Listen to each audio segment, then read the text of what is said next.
You're in a good place now.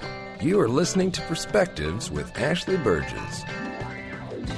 Welcome back live to Live Your True Life Perspectives, and I'm your host, Ashley Burgess. On today's show, we're talking about second-guessing yourself. We're talking about mentally beating yourself up. I found that more often than not, we can have a tendency of beating ourselves up. We mentally beat ourselves down. And it's something that really challenges us because there's a lot of us going through some challenging decision-making, some overwhelming situations in our life, and we're having to make difficult choices. And difficult choices are not easy to make. That's why they're called difficult choices, right? I mean, if we were easy choices, if it was picking cotton candy or unicorns, not really tough, okay? But the decisions we're talking about, should I do this? What do I need to do for my health? Should I take this job? Should I have to move for this? Should I agree to take this divorce? Should I try to go after child custody? Should I do this? Should I do that? Health regards, legal regards, marital regards. These are tough decisions. That's why they call them tough. And a lot of times when we're having to make that decision, there's not one clear-cut great decision to make. It's not like one thing is just, roses and gold and the other thing is like poo-poo. It's there's different grades and variations of not so great, but you have to make the decision. And I think that's why it's so interesting right now, especially this time of the year and all the way throughout the year. It doesn't really matter, but it's that thing about getting lost in your decision making, feeling overwhelmed, and many of us look at other people for decisions.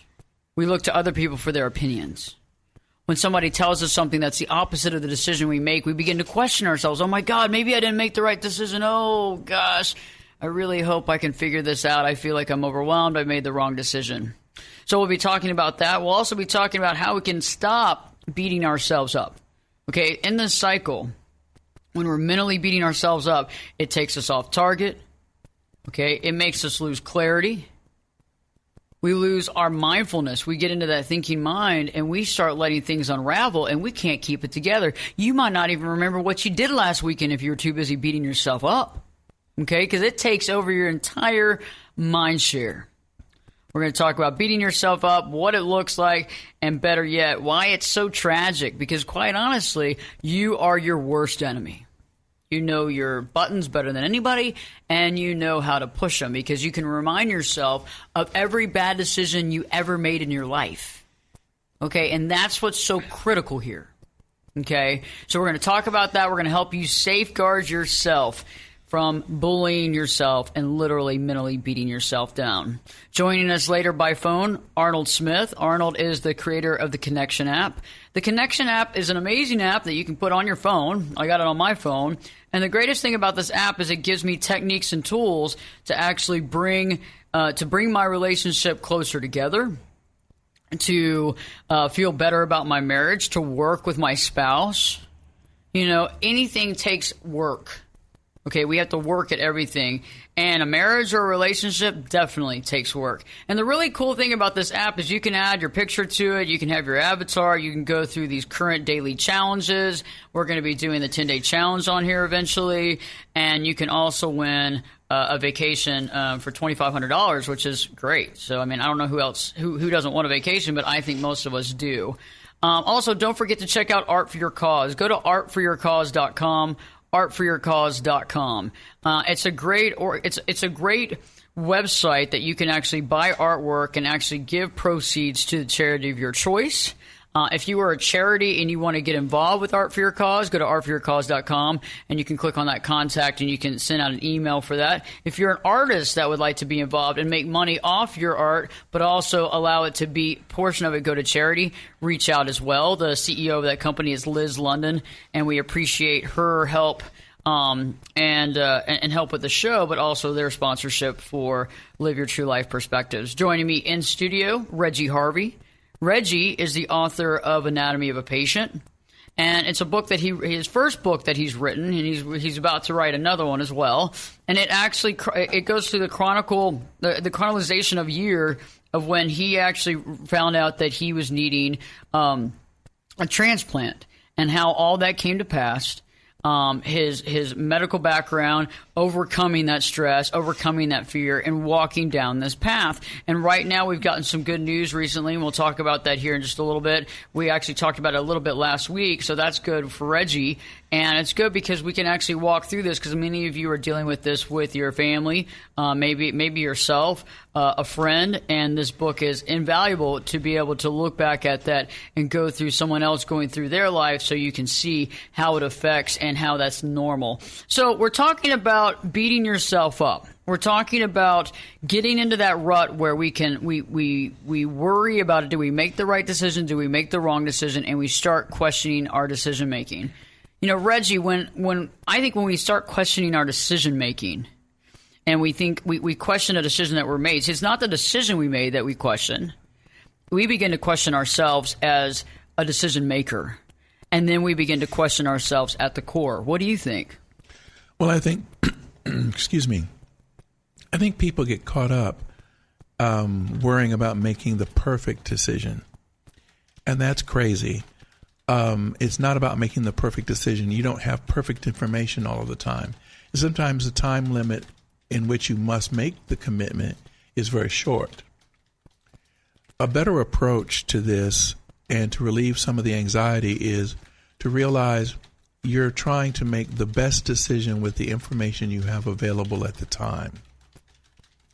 Don't waste time worrying about regrets. Oh, I wished I had done it this way. I wished I had done it that way. Make the commitment, because guess what? You have a secret power. The secret power is you get to make another decision. If the one you made isn't exactly the way it needs to be for you, and you find that out, or you get better data, or you realize, that's not really what I needed to do, you can continue to make decisions and adjust things. You don't have to stay chained to the original decision, because that's where all of the anxiety and the feelings of regret and guilt and punishment come from. Thinking that you only have one chance to formulate your situation, and that's just not true. That's true, and I think you're right about the fact that these tough decisions are tough decisions for a reason. Mm-hmm. And if they were easy decisions, it wouldn't be that big of a deal. It's not like we're trying to figure out what we want to eat for lunch. Exactly. You know, these are decisions that there's no clear cut.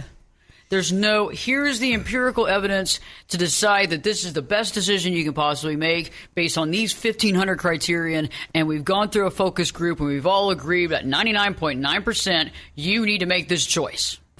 And there's questions still there.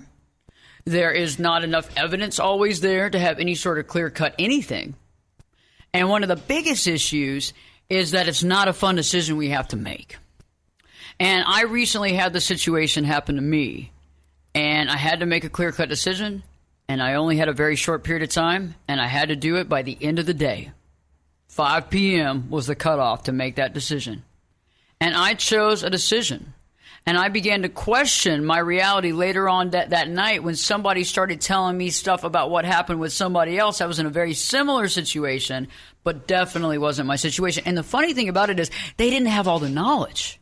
So they told me a situation that they saw a part of, but they didn't stick around to find out the finale. And so I was given this piece of information, unfortunately later on, and fortunately later on, found out to be, wasn't true.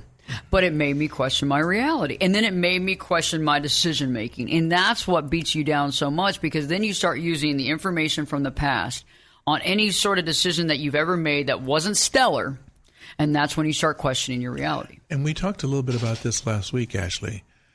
People forget that we are constantly evolving. So what you did 6 months ago, last year, 5 years ago, the way you would deal with it today is completely different than the way you dealt with it in your younger self. And so these are the tools and powers that we forget we have, because in our mind, we're stuck at some specific point in the past. And that's how we see ourselves. We don't see the evolution that we've gone through. We don't see the experience that we've accumulated. we don't see the observations we've been able to make with other people, situations. So just remember, your judgment is evolving too. And start relying on your present judgment more than your past judgment. Yes, there's value in looking back at those lessons learned, but also remember who you were at the time you made that decision and make sure you understand how you've changed since then. That's true. You're right. The involvement of self. I mean, it's like, you go back to when you were 3 years old and you wet the bed. Oh, my God, this is what happened back when I wet the bed when I was 3 years old. And it's just like you literally find every single thing you can possibly, and then you beat yourself up. It's like having your worst enemy there, reminding you of every fault you've ever had, reminding you of everything that you ever screwed up. And the reasons why it's so effective is because you have those thoughts. Oh, gosh, I made a wrong decision. Oh, man. Or, right, I screwed up. Oh, I screwed up. I can't believe I made this choice. I can't believe this. And that's the thing, is that we start giving our power away because we start assuming everybody else knows better than we do. And that's one of the biggest things that happened to me is I was listening to this person with this information that wasn't true, but it sounded good.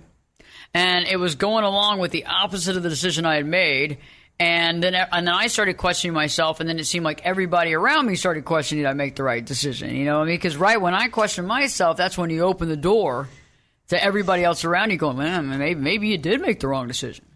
And also, another mistake we tend to make is making choices based on other people's lives and not our own. Sometimes we have assets that are available to us that aren't available to other people. Those people didn't have the choices or the variety of choices that we may have. So we try to put ourselves in their position and choose the way we think they would choose as if that is applicable to us, and that's not right either. And all of this is big stuff. It's not like you said, it's not easy, but we force the mistakes more times than not. It's not that we're just naturally going to make them. We choose to make them. So just stop choosing. Just stop. Grow up. Own who you are. Obviously, people still want to be around you, so something must be good about yourself. Except we have a hard time accepting that. And that's a lesson that I think it takes living an entire life to become comfortable with, and you always have to renew your faith in yourself. I agree with you, and I agree with it's about finding that inner. It's about finding that inner loyalty, and we're going to be talking about that when we return. It's about finding that inner responsibility. It's about allowing yourself to make decisions based on your own independent thought process. It's about accepting that reality, right? It's about allowing yourself to take control. It's about accepting the control in your own life. And the biggest thing is that nobody else on this planet knows better for you than you. Okay, I'm just telling you, once you get all the cobwebs out of your mind and you have the fog brain gone and you're making the right decisions and you're doing what you need and you're not self-medicating and we kind of have that clarity of thought and we take that time to be mindful, if you can do that, okay, then nobody on this planet can make a better decision for you because they don't know you better than you know you. So we're going to be talking exactly about that, how to get there. We're going to talk a little bit in just a second about what it feels like to beat yourself up and how far that gets us off target, okay? So stay tuned. Live your true life perspectives with your host, me, Ashley Burgess. We'll be back this time, 2 shakes. I'm learning to fly. Turn it up and jump in the deep end on Perspectives. Now, here's Ashley. Welcome back live to Live Your True Life Perspectives, and I'm your host, Ashley Burgess. Today we're talking about making those tough decisions and feeling as though we're beating ourselves up for making the wrong decision because we feel like we need to second-guess ourselves because somebody else comes around with some evidence one way or another, and we begin to say, oh my God, I've made the wrong decision. Oh my gosh, what am I going to do? Okay. Oh my gosh, I made the wrong decision 5 years ago when I did this. When I married so-and-so, I made the wrong decision. When I went and bought that car that broke down 2 months later, I made the wrong decision. Okay, what happens when we do this, first off, these are just difficult decisions anyway, otherwise it wouldn't be a difficult choice. 2, we're making the decision based on the logic and the information we have. 3, the one thing that I caution you, you've got to be mindful, not self-medicating, okay? We can't be over there drinking at the bar, taking drugs, doing whatever, and thinking we're going to make the right decision, because we're not. Okay, so that's a big thing. And if that's the case, I'm not making light of that. That's something that needs to be taken care of, whether it can be self-restricted or rehabilitation. Either way, but we have to figure that out, because that's something we got to eliminate from the thing altogether. And then lastly, we got to get all the evidence together and then make the decision that connects with us most. We have to feel that in our gut, but we have to be able to feel our gut, so we can't be totally over-medicated. But what happens when we totally beat ourselves up is we feel what? Physically sick. And one of the things that I think is interesting is, have y'all ever been around somebody that was sick and coughing and hacking on you, and they said, yeah, I have the flu. And you go, oh, and you freak out and you start thinking you're sick. And I mean, even in the moment that you're there and you're like, oh my gosh, I'm going to be sick. And you start feeling you got the sore throat and you're like, oh, I got a fever. And that's just you making yourself physically ill. And we can do that when we're beating ourselves up. We can also get depressed, and we can also get worried. I think when people think that they've made the wrong decision, a better way, an option they have, is to realize it's better to understand the choice you made when you made that decision. And if they were inappropriate choices, take time to figure out why they were inappropriate. And then look at the decision you're faced with today and say, okay, what can I learn from my poor choice in the past? Does that situation present itself today? If it does, well, maybe I should not give that much credence, because it didn't serve me well the last time. So simplify the process by learning from the choices you made in the past. There's all sorts of little things that we can do logically. We have to get our emotions out of the way, and start looking at things from an objective point of view, not to please anybody else, just to deal with the immediate situation. That's true. And you're right about looking at why and how we made that decision. But one of the things that I found, too, is that once we get into that situation of beating ourselves up, we go down the slippery slope. And so I recently had to make a decision. It wasn't an easy decision. Was there a clean-cut answer? No. Is there a lot of questions? Yes. Is there the unknown there? Yes. Is there uncertainty? Sure. It's all that stuff, right? I mean, that's why it's a hard decision, because there's no clear-cut anything. And you're going on your gut, and you're having to make those judgments based on how you think things are going to turn out, you know? It's like making a bet for a futures bet for football, and you're making the futures bet a year ahead. You know, you're going to the sports book, and you're getting there in August in Vegas, and you're making your decisions, and you're saying, this is who's going to win, and we'll hold out for my choices this year, but this is who's going to win. I'm still in the running, by the way, and this is who's going to win, and I'm taking this chance. That's a fun thing, but when you're making these big decisions, it's not a fun bet. Okay, it's not a fun bet, because it's not like you're having fun with a few dollars here. You're betting with something big in your life. And so when I made this choice, and I had somebody come to me with other information that wasn't completely understood or known, and I took it for face value without questioning it, I got into a tailspin, and the rest of that weekend was me spinning there thinking, oh my God, I've ruined it. I've made a bad decision. I've chose poorly. Okay, and that's the key. And so when you get there, you get depressed, you can't focus, you're wondering about if you made the wrong decision, you've lost that mindfulness, you're now in the thinking mind. And one of the biggest things is that you have the inability to focus at the task at hand. And so you're actually looking at your life from the outside looking in. So you're not in the moment. So stay tuned. We'll be talking to Arnold Smith will be joining us. We got Reggie Harvey in studio. Don't forget to check out Art for Your Cause, artforyourcause.com. And Live Your True Life Perspectives with your host, me, Ashley Burgess. We'll be back in 2 shakes.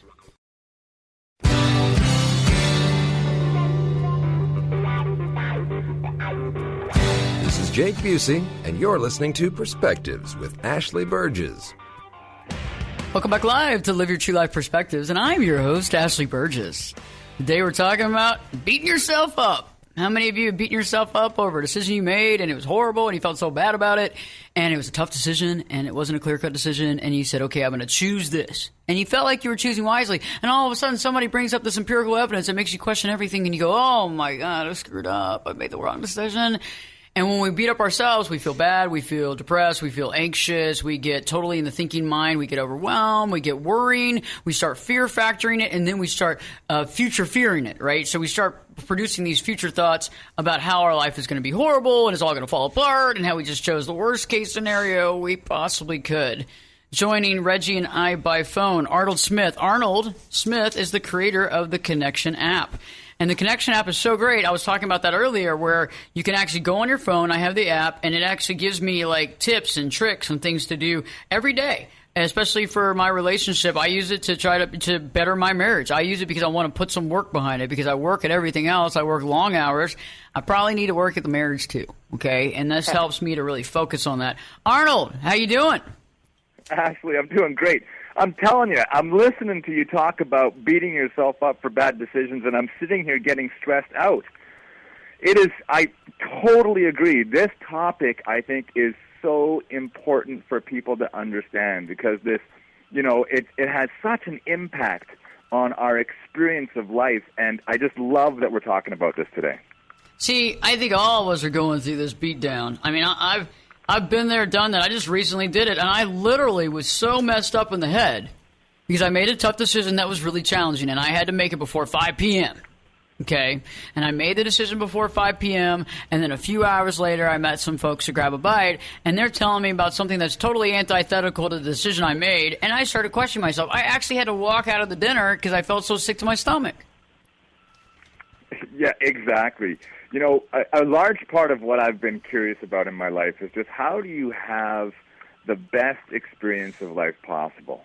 And, how we relate to the decisions we've made is so critical, because exactly, look at the impact that has on your experience of life. We made that bad decision, and then it has this cascading effect on our well-being in so many ways. I find it to be such a personal experience for me. One of the things that I noticed in my journey as an entrepreneur, as I'm building my business, is how much I fail every day to meet my own expectations.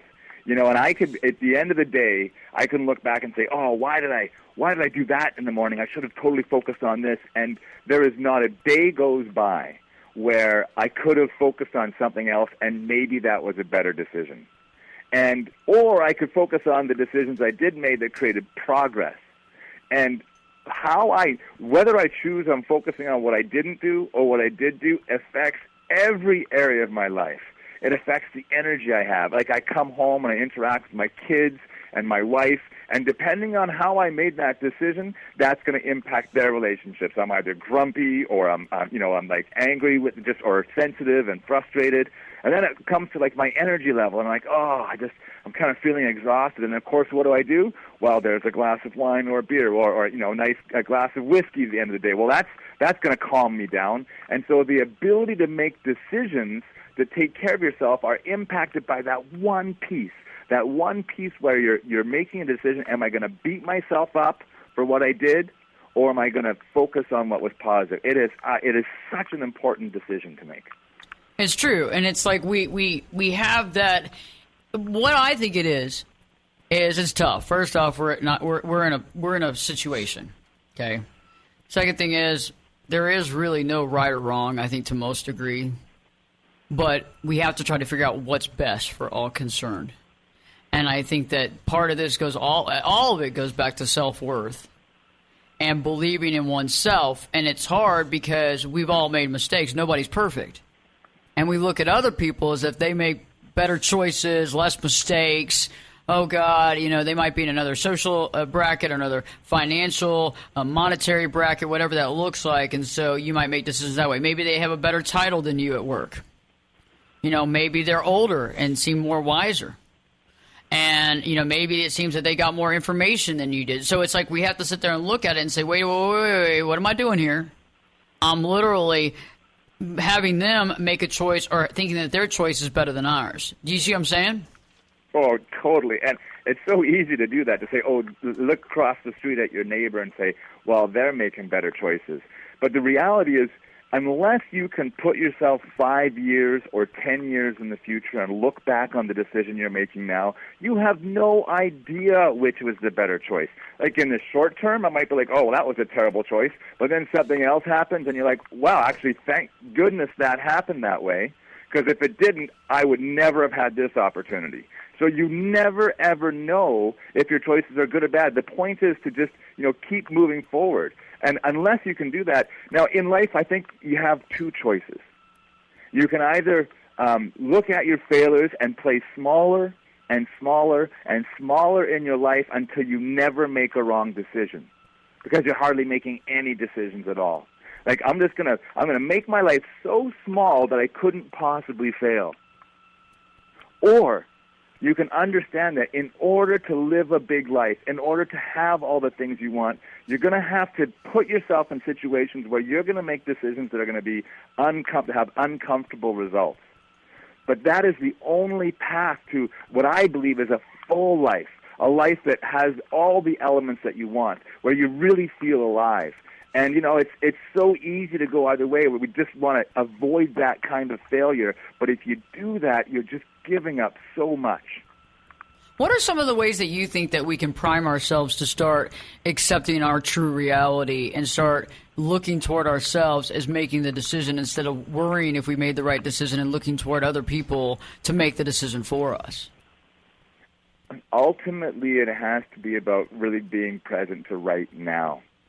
We don't know what the future holds.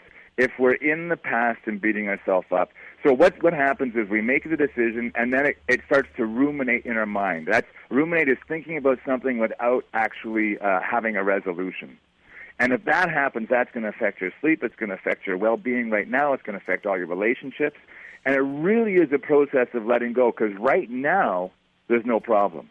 Right now you're just sitting at your dinner table. There's no impact on the decision.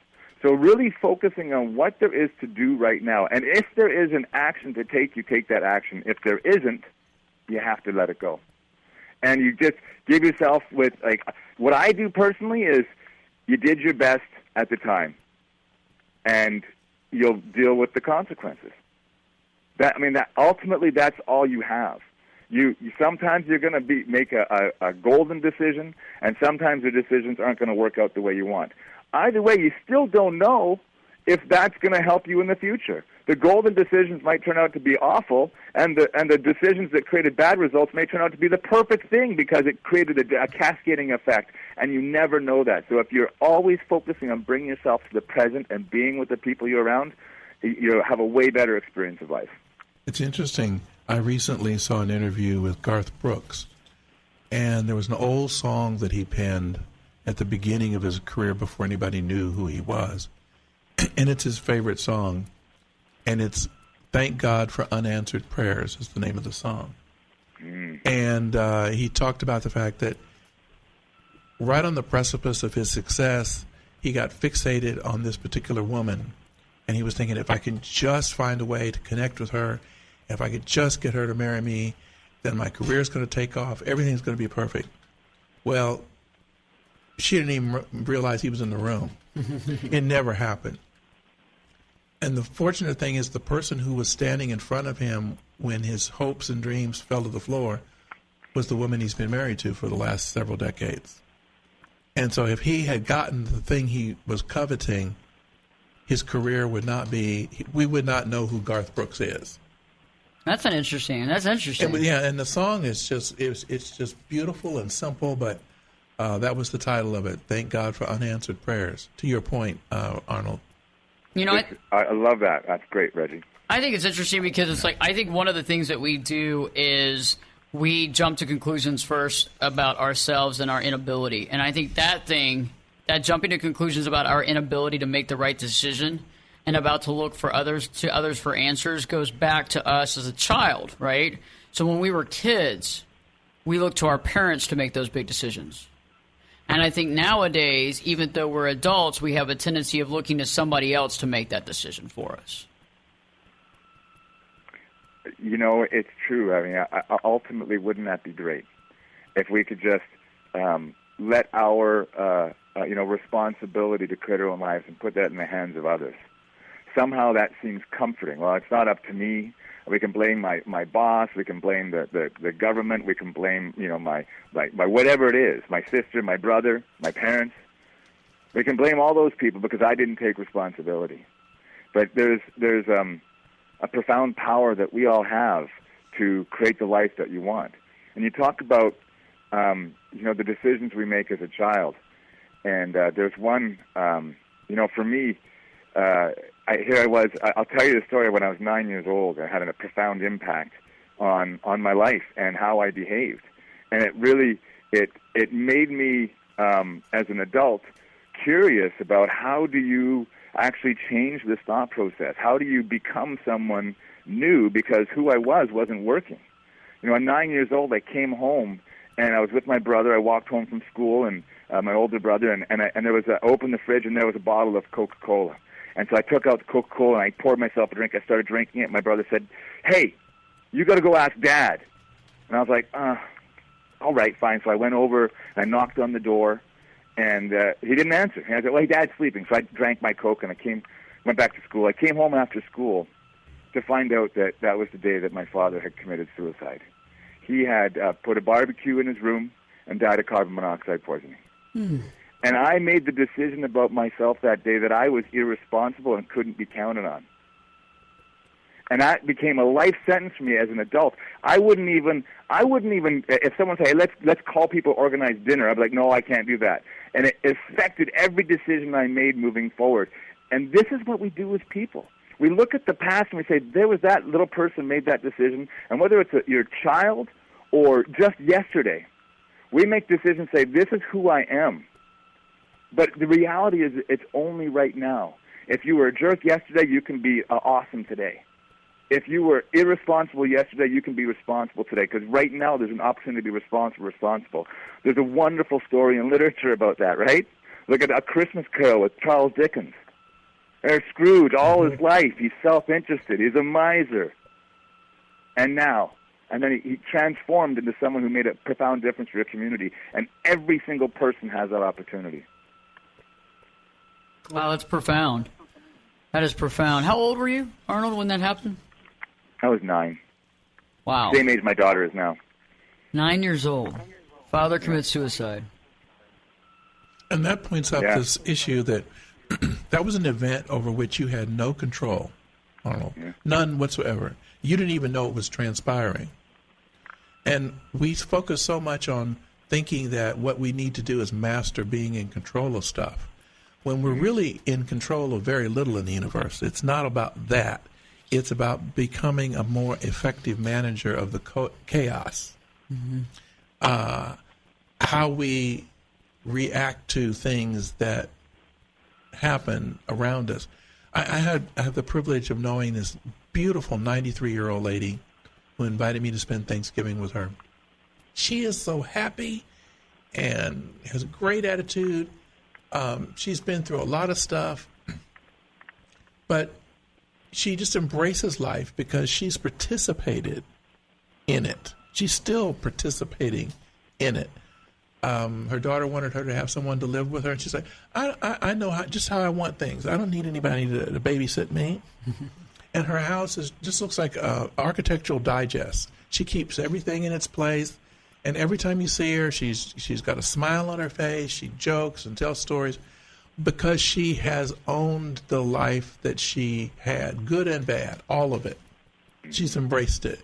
And she's not worried about when she's going to die or whatever. Every day is Christmas and New Year to her. It's fabulous. And I learned so much from her, and I was so proud that she invited me to spend time with her when she could have spent it with anybody. And I hope that it encourages me, as you were talking about, Arnold, to just not get trapped by certain events that have occurred in your past over which you had no control. Absolutely. And this concept of forgiveness, you talk about this beautiful lady who's been alive for nearly 100 years, and she's learned to accept and forgive herself for the times when she didn't live up to her own expectations. Sometimes I'm a jerk, sometimes I'm great. And I think ultimately each of us needs to find that forgiveness for ourselves for what we did in the day And it's an ongoing process. I mean, for what we did in our lives. And when you can forgive yourself for not being the person that you want to be or you dreamed of being, that's when you have the opportunity to create something new.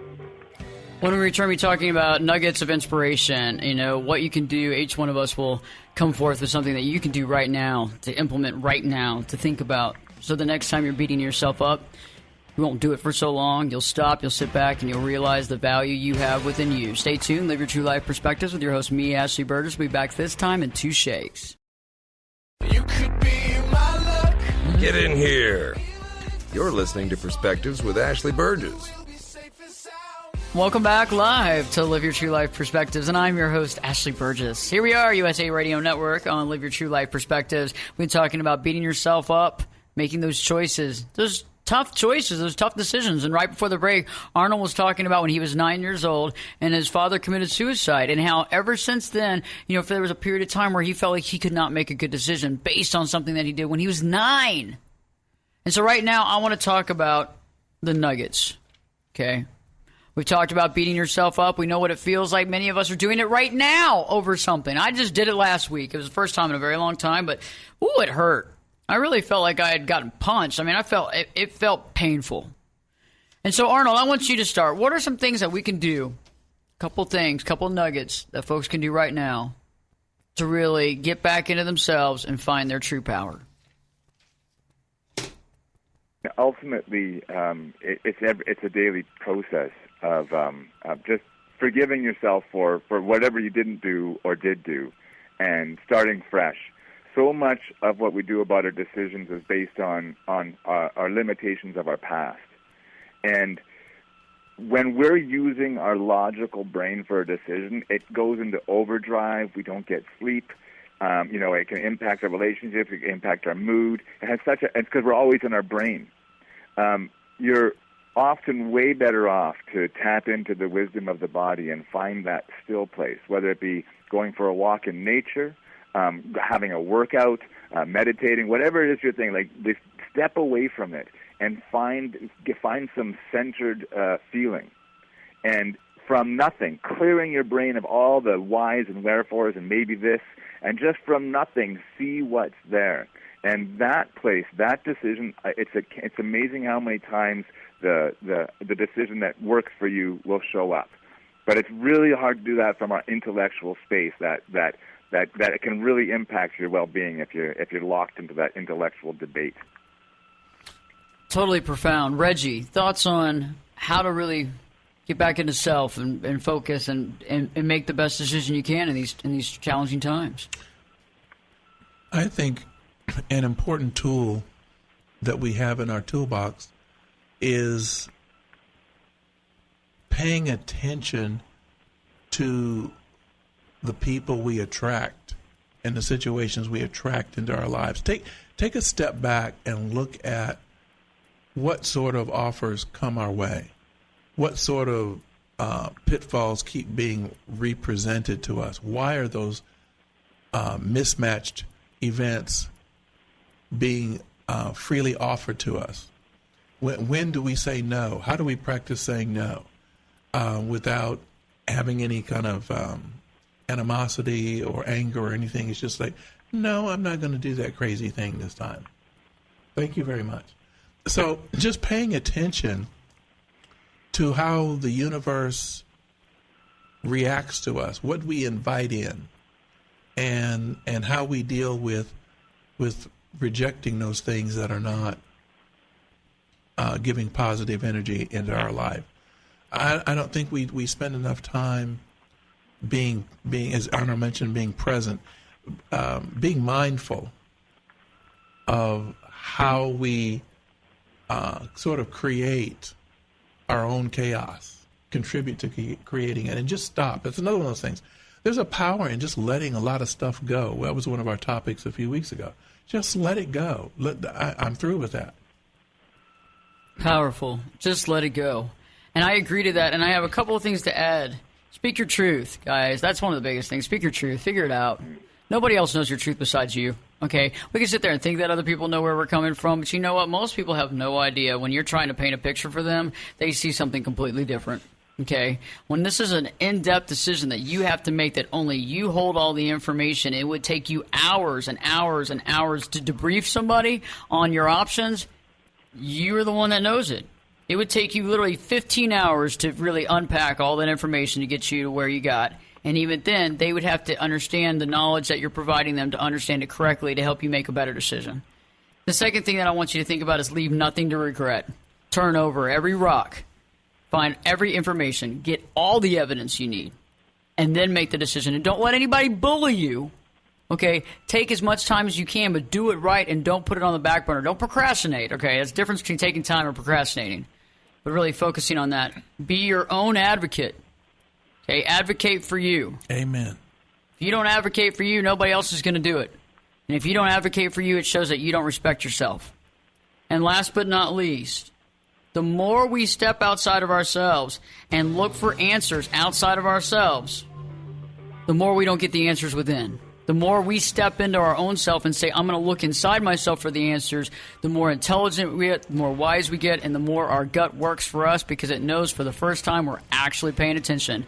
Stay tuned. We'll be back next week. Arnold, Reggie, and I, and Live Your True Life Perspectives with your host, me, Ashley Burgess, will be back this time in 3 shakes.